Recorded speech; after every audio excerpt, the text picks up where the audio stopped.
Hey guys, இது episode 18 part 2. Part 1 part 1 நான் எங்கள் லிங்க் கொடுக்குறேன், போய் பாருங்கள். ஸோ இறங்கி நடக்க ஆரம்பிச்சிட்டோம். நடந்து போயிட்டே இருந்தோம். ஸோ போயிட்டு இருக்கப்போ பார்த்தீங்கன்னா அவ்வளோ கூட்டம். போயிட்டே இருந்தோம். சரி, அப்புறம் போயிட்டே இருந்தோம். சரி, மேபி மேலே போனால் கூட்டம் இருக்காதுன்னு நினச்சோம். போயிட்டே இருந்தோம். அதுக்கப்புறம் கிட்ட நெருங்கி போகிறப்ப தான் தெரிஞ்சு இந்த இன்ஸ்டாகிராமில் பார்ப்போம்ல, ரியாலிட்டி வெர்சஸ் எக்ஸ்பெக்டேஷன்ற மாதிரி. ஸோ அந்த மாதிரி இருந்துச்சு. அவ்வளோ க்ரௌட். ஆக்சுவலி நிற்கிறதுக்கே இடம் இல்லை. அப்புறம் தேடி ஒரு ஸ்பாட்டை கண்டுபிடிச்சோம். ஸோ அந்த இடத்துல நின்று பார்த்துட்டு இருந்தோம். ஆக்சுவலி எங்களோட அன்லக்கி டைம். ஸோ அந்தளவுக்கு சன்ரைஸ் வந்து அந்தளவுக்கு இல்லை, ஃபுல்லாக க்ளவுடே மறைச்சிருச்சு. ஸோ அந்தளவுக்கு சன்னே பெருசாக தெரியல. ஸோ வியூஸ்லாம் ரொம்ப சீனிக்காக இருந்துச்சு. அங்கே அப்படியே சில் பண்ணிவிட்டு ஃபோட்டோஸ் வீடியோஸ் எல்லாம் எடுத்துகிட்டு இருந்தோம். அப்படியே அந்த சில் காற்று வாங்கிட்டு.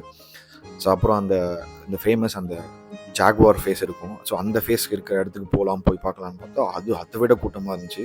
அந்த கூட்டத்தில் இன்னும் வர முடியாதுன்னு சொல்லிட்டு அப்புறம் ஆல்ரெடி எங்கள் ஜீப் பர்சனாக சொல்லிட்டாங்க 1 ஹவர்க்குள்ளே வரணும்னு சொல்லிட்டு. ஆல்ரெடி டைம் ஆகிடுச்சுன்றதுனால அங்கேயும் போக முடியல. அதுக்கப்புறம் தான் இன்னொரு இன்ஃபர்மேஷன் வந்துச்சு, இன்னொரு பீக் இருக்குது பக்கத்தில், அது இதோட ஹைட் அதிகம் அப்படின்ற மாதிரி. அதுக்கு தனியாக எக்ஸ்ட்ராவாக பே பண்ணி கைடெலாம் கூப்பிட்டு போகணும் அப்படின்னு சொன்னாங்க. ஸோ எங்களுக்கு அது இன்ஃபர்மேஷன் தெரியாது. ஸோ யாராவது நீங்கள் போகிற மாதிரி இருந்துச்சுன்னா அந்த இடத்துக்கு பிளான் பண்ணுங்கள். நாங்களே நெக்ஸ்ட் டைம் வர மாதிரி இருந்தால் அந்த இடத்துக்கு போய் பார்க்கலாம்னு சொல்லிட்டு ஒரு பிளான் இருக்குது. அப்புறம் ஃபோட்டோ ஷூட்ஸ்லாம் எடுத்துகிட்டு கீழே இறங்க ஆரம்பிச்சிட்டோம். இறங்கி போய் ஜீப்பில் திருப்பி ஏறத்துக்கு போனால் மொத்த க்ரௌடு இங்கே தான் நின்றுருக்கு. அப்படியே ஜீப்லாம் லைன் கடி நின்றுருந்தாங்க. ஸோ அந்த டிராஃபிக்லாம் கிளியர் பண்ணி கொஞ்சமாக போகிறதுக்கே லேட் ஆச்சு. ஸோ அதுக்கப்புறம் ஏறி கீழே இறங்க ஆரம்பிச்சிட்டோம். ஸோ திருப்பியும் அதே ஆஃப் ரோட்டில் வர்றதுக்கு ரொம்ப கஷ்டப்பட்டு தான் வந்தோம்.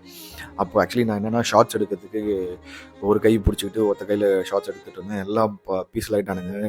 என்னடா பண்ணுற அப்படின்னு சொல்லி எல்லாம் இது பண்ணி எல்லாருக்கும் ஜீப்லேயே நல்ல மசாஜ் கிடச்சிச்சு ஆக்சுவலி. ஏன்னா போட்டு லெஃப்ட் ரைட்டுன்னு ரோலர் கோஸ்டர் மாதிரி புரட்டி எடுத்துருச்சு. ஆனால் நான் மட்டும் ஒருத்த கையில் பிடிச்சி ஷார்ட்ஸ் எடுக்கிறேன்னு சொல்லிட்டு இன்னும் திருத்தனம் பண்ணிட்டு இருந்தேன். ஸோ அப்படியே கொஞ்சமாக ஷார்ட்ஸ்லாம் எடுத்துகிட்டு வந்துட்டு இருந்தேன்.